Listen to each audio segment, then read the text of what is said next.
Java-based framework in order to create your faster application. I can go for a concept called as your Spring Boot framework actually. And this Spring Boot developed by a team called as your pivotal team. Okay, it is developed by a team called as your pivotal team. So developed by pivotal team. It is developed by your pivotal team. It was developed. Clear, guys? Yes. Yes, sir. Yes, sir. So it is also one of a Java-based framework in order to develop your in order to develop your faster application. I can go for the Spring Boot framework. I can go for, and it is developed by a team called as your pivotal team. Okay, it is developed by a team called as your pivotal team. Okay. And next we are going to discuss about the advantage of using your Spring Boot concept actually. The first advantage, it is easy to understand. It is easy to understand and develop faster application. Okay, it is very simple concept only. Develop faster application. So it will be always easy to understand. And why we are going for the Spring Boot now, in order to develop your faster application, we can go for the Spring Boot concept. Since it is used to develop your faster application, it is going to increase your productivity. It is going to increase your productivity, and it is going to reduces your development time. Okay, it is going to reduces your development time. It will be reduced, and it is going to increase your productivity of your application. And one more very, very important advantage of using this particular Spring Boot framework is that, and as I already told before, in the case of your Spring framework, we have to download so many jar files, and what we have to do, we have to do all the Configuration. And where we do all the configuration? XML. One more important advantage of using your Spring Boot is that avoid your XML Configuration. Okay, there is no need to go for an XML configuration in the case of your Spring Boot actually. The Spring Boot, and everything is going to be auto-configured. Okay, avoid your XML configuration, and in the case of your Spring Boot, everything is going to be Automatically. Okay, everything is going to be auto-configured. We are not going to do any configuration. We are not going to do. Everything is going to be auto-configured in the case of your Spring Boot concept. And the next advantage of using your Spring Boot is that, okay, and actually we didn't study that particular module in the case of your Spring framework actually. And so how many modules does my Spring framework provides? 7 modules. Yeah. So we have discussed only 2 modules called us. Spring Boot. 4 modules, context module. Context module. Yeah. We have AOP module, DAO module, ORM module, Webflow module, and the last module is called as what? MVC module. And MVC module actually. And what is that MVC module now? So in the case of your Spring framework itself, if I want to develop any web application based on MVC architecture. So guys, MVC architecture. Yeah, MVC architecture. So guys, answer, like whenever you're going to develop any web application now, compulsory that should be some. Any idea? Whenever you're going to develop any web application, compulsory there should be some.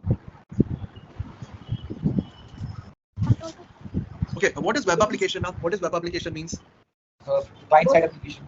Client and Backend server actually. So we are the client actually. So we are going to give the request to the Server. server actually. We are going to give the request to the server. So whenever you're going to develop any web application, now obviously there should be some Request and response. where you'll give request, and who will give response. Client will give request and server will give response. So who is responsible for giving the response? Server. Server actually. Yeah. So whenever you're going to develop any web application, compulsory that should be a Server. server should be there actually. Okay, that should be a server should be there actually. So if I'm going to develop an EJP application, or if I'm going to develop any and J2W if I'm going to develop any web application based upon EJP concept, or based upon JSP servlets concept, or based upon Spring MVC framework and all, we have to explicitly configure the server actually. Okay, we have to explicitly configure the server. But in case of your Spring Boot is that the Spring Boot comes with your embedded servers. Okay, Spring Boot comes with what? What is embedded server now? What is embedded server? It is by default Present inside. inside your local server. Embedded server like Tomcat. Okay, so Tomcat server will be there. So this will be the default server. So by default it comes, and by default your Spring Boot will comes with what server? Tomcat server actually. Okay, that is your default server. Apart from that, we have Jetty server is there, and we have Undertow server. Okay, we have an Undertow server will be there actually. But so that is one of an advantage of using your Spring Boot actually. So if I'm going to develop any web application with the help of JSP or JSP servlets, or with the help of EJP, or with the help of your Spring framework and all, we have to explicitly configure the Tomcat server. Okay, normally we'll be using your Tomcat server. So we have to explicitly configure your Tomcat server actually. But your Spring Boot comes with your inbuilt server or embedded servers like Tomcat. actually. And which server by default it will be coming? Tomcat. By default it will be coming with your Tomcat server, or else you can able to change to Jetty server, or you can able to change to your Undertow server actually. Okay, and the next advantage you can able to say about your Spring Boot is that the Spring Boot is mainly you can able to develop a server-side application. Okay, you can able to say it is used to develop what type of application we can able to develop. Use it to develop server-side application, or even in simple words, I can able to say a backend application. Okay, I can able to develop a backend application. So if I talk about backend application, what my backend application will do, the backend application is going to and communicate with what? Front-end.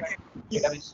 Database actually. Okay, it is going to communicate with your database actually. So if I'm going to develop my JSP servlets, or I'm going to develop my web application with EJP, or if I'm going to develop my web application with the help of your Spring framework and all, we have to separately create your databases. It might be a MySQL database, an Oracle database, it can be any database actually. But another advantage of using your Spring Boot is that the Spring Boot also comes with an embedded database called as the database. Okay, it comes with your embedded, or you can able to say a in-memory database actually. Okay, in-memory database called as your H2 database. Okay, it is called as your H2 database actually. So your Spring Boot comes with your in-memory or inbuilt database called as your H2 database. inbuilt database called as your H2 databases actually. Okay, and the next advantage of your the Spring Boot framework is that, okay, so whenever you develop any application, okay, if I want to print something in the console now, what I'll be using? System.out.println, like that we'll be using actually. Okay, but now I don't want to use my system.out.println. Instead, I want to print in the console using logging framework actually. Okay, so we have a framework called as logging framework actually, like log4j framework and all there. So because if I use my system.out.println and the first time it will be printed, but if I run on the second time now, can I able to see the previously printed information?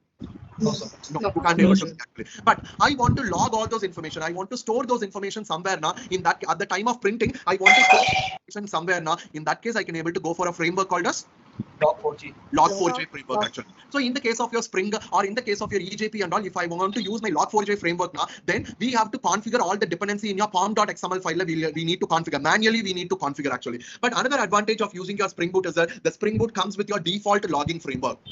Spring Boot comes with Spring boot logging boot starter logging, which supports default logging framework like